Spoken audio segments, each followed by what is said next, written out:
வாக்குத்தத்தம் உன்னுடையது. கர்த்தருடைய வல்லமை என்ன என்று நீ காண வேண்டும் என்று நான் விரும்புகிறேன். அன்பு பிள்ளையே, இன்றைக்கு நான் உனக்கு என்னை வெளிப்படுத்த விரும்புகிறேன். இந்த உலகத்தில் நீ காணும் எல்லா வல்லமைகளும் அழிந்து போகும், ஆனால் என்னுடைய வல்லமை அழியாது. இந்த உலகத்தை உருவாக்குவதற்கு என் வல்லமை வெளிப்பட்டது. ஒவ்வொரு காலகட்டத்திலும் நான் என்னுடைய வல்லமையை இந்த உலகத்திலே வெளிப்படுத்தி கொண்டிருக்கிறேன். நான் இயேசுவாக இந்த உலகத்தில் வந்தபொழுது வியாதி உள்ளவர்களை குணமாக்கினேன், பிசாசு பிடித்தவர்களை குணமாக்கினேன். அதோடு என் வல்லமை நிற்கவில்லை. கல்வாரி சிலுவையில் என்னுடைய ஜீவனையே உனக்காக தந்தேன். நீ சுகமாக இருக்க வேண்டும், நீ பாவத்திலிருந்து விடுதலை பெற, சாபங்கள் மாற, சமாதானம் பெற என்னை நான் உனக்காக அர்ப்பணித்தேன். அந்த சிலுவை மரணம் என்னை வீழ்த்தவில்லை. மரித்து 3ஆம் நாள் உயிரோடு எழுந்தேன்.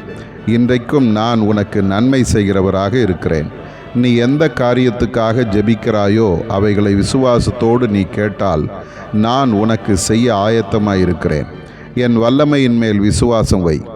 என் கரம் உன்மேல் நீட்டப்படுமானால் உன் வாழ்வு மாற்றமடையும். உன்னுடைய விசுவாசமே உலகத்தை ஜெயிக்கும் ஜெயம். இன்றும் நீ என் பாதத்தில் வந்து என்னை நோக்கிப்பார். நான் உன் வாழ்வில் நீ நினைக்கிறதற்கும் வேண்டிக் கொள்கிறதற்கும் மிகவும் அதிகமாக கிரியை செய்வேன். இன்றும் நீ அற்புதம் காண்பாய். சந்தோஷமாயிரு. ஆதார வசனம்: பிணியாளிகளை குணமாக்கத்தக்கதாக கர்த்தருடைய வல்லமை விளங்கிற்று. லூக்கா 5:17.